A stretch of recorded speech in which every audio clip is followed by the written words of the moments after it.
This is Roland. Roland has good taste in cars, and today he's brought out his BMW 1M Coupe to compare to my borrowed Porsche.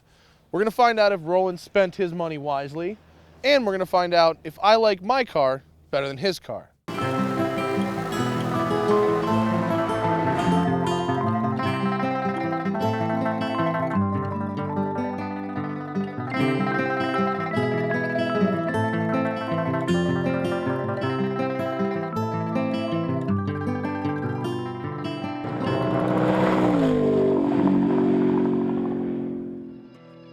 This is the Porsche Cayman R, and it looks fast. And it should be fast, because it's 121 pounds lighter than the Cayman S. Except not really, because that's only if you get the carbon fiber seats, which ours doesn't have, so add 26 pounds back in. Ours also has air conditioning and navigation, so add another 33 pounds back in. So our Cayman is 62 pounds lighter than the S.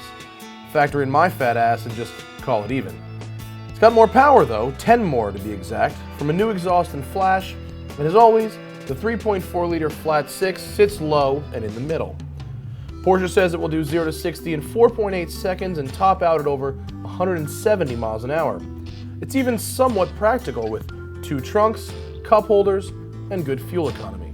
So on paper, the Cayman R sounds pretty good, but as is usually the case with these kind of things, paper never tells the whole story. So how does it feel from behind the wheel? Porsche Cayman R. See, I like the Cayman because the engine is in the middle, which inherently makes it better than the 911. I've seen certain Caymans with certain GT3 engine swaps that are completely insane. But this is the best Porsche wants to do with the current Cayman. So does it work? Let's start off with some of the things I like about the Cayman. Of course, the engine's in the middle, the seats are down by the ground, and the whole thing is quite small, which makes it, well, fun. It's also very light. It only weighs 3,000 pounds, and you do feel it when you're driving. I like all the driver interfaces, the steering wheel, the shifter, the pedals, all pretty much perfect. Drive as hard as I want, never miss a shift. The turn-in is really good, and I like the classical kind of look that's happening with the steering wheel here. It's not too loud. It's got kind of a nice, aggressive sound, but it doesn't bug you. I wish it was a little more GT3 RS-like, but we can't have everything, can we? And there's always the aftermarket for that. And now, some of the things I don't like about the Cayman R. And unfortunately, there are quite a few of them. For one, it's really stiff. Like, I wouldn't want to use it every day kind of stiff. On a smooth road, on a racetrack, perfectly acceptable, but it hurts my back, and that's not a good thing. Secondly, its power band is focused way at the top of the RPM range.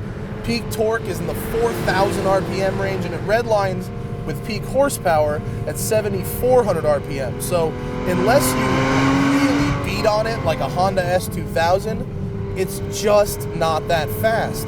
And when nobody drives like that. It makes you look insane if you're driving like that anywhere but a racetrack.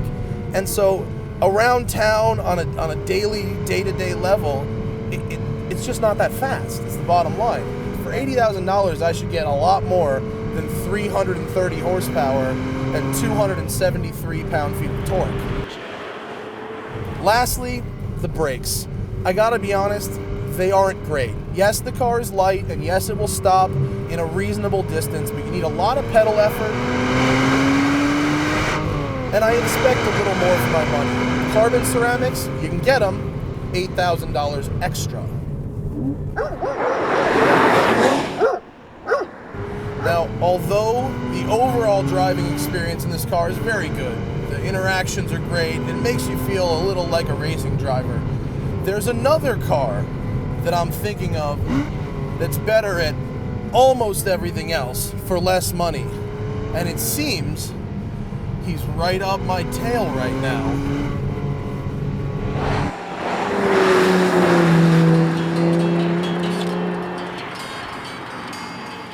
The BMW 1 Series M Coupe. We've reviewed this car before and found it to be near perfect. From its hilariously underrated engine to its bigger than average back seat, completely reasonable price, and unreasonable performance, the 1M is not only one of the best values in sports cars today, but one of the best sports cars you can buy, period. Here's the thing about the 1 Series N. With the Cayman R, I get exactly what I expect to get with that car. A slightly better Cayman. With this car, it's a lot more than you expect out of it, just because all the bits work together so, for lack of a better word, harmoniously. It's got, realistically, about 50 more horsepower than the Cayman, and even though it weighs 300 pounds more, the 100 extra pound-feet of torque make a massive difference. Do you know what 100 pounds of torque difference is? That's like the difference between driving a Toyota Yaris and walking. The power band in the Porsche is only about 2,000 RPM wide, and it's way at the top. Here, torque is at 1,500 RPM, and again, 100 more pounds of it, and it goes all the way to 5,800 RPM, so you have a much, much wider, more usable power band, and you can go faster without having to work the engine as hard.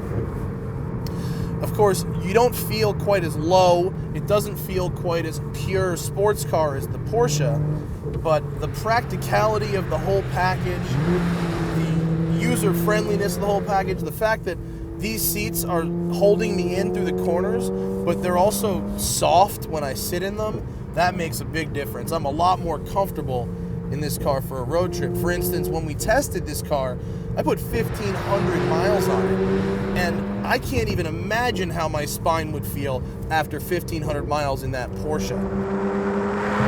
I like this wide power band. I'm in a higher gear on this road than I was in the Porsche. I was way at the top of second, and now I'm right in the middle of third, and I feel like I'm actually going quicker too. The grip is there. Oh, and these brakes. Let's do a brake check real quick. A lot more initial bite from these brakes. You can tell the discs are noticeably bigger, and even though statistics say the Cayman R can stop faster, I gotta tell you, I don't believe it. I just don't. Unless that as-tested car had ceramics on it, which cost, again, $8,000 extra.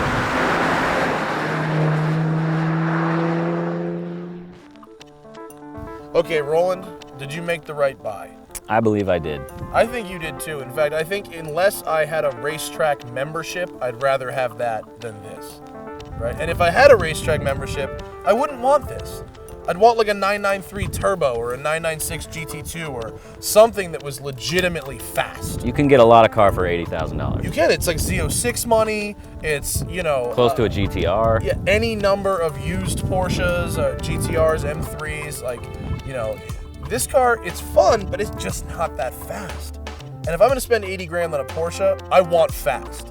I want, oh, this is fast. That's what I want. But okay, independent of price, if they were the same price, if this was 53 like this car, what then? Well, I still think that this is a great car, but I think the 1M is just much better of a daily driver. It's easier, more comfortable. You can get 2 people in the back. There's a usable trunk. The Cayman R meets all my expectations, whereas the 1M exceeds all my expectations. And I like that. Thanks, buddy. See you guys next week right here in The Smoking Tire. Follow us on Twitter. Follow our podcast, which is doing really well, by the way. Do you use Twitter, Roland? I do not. Don't follow him anywhere. And buy our awesome Smoking Tire t-shirts. Check out the Dylan Optics banner on our website. We'll send you a free one of these t-shirts if you buy some of these dope sunglasses that I'm wearing. They even look good on a guy like this, even though he has a Camaro. Peace.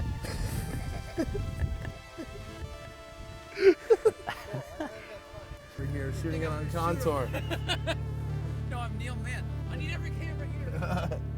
All right, sound. Thad, are you speeding up there? Yeah, it's speeding. Okay. Slight. Some people work hard, others play hard. At The Smoking Tire, we like to do both. That's why me and the whole crew wear Dylan Optics sunglasses.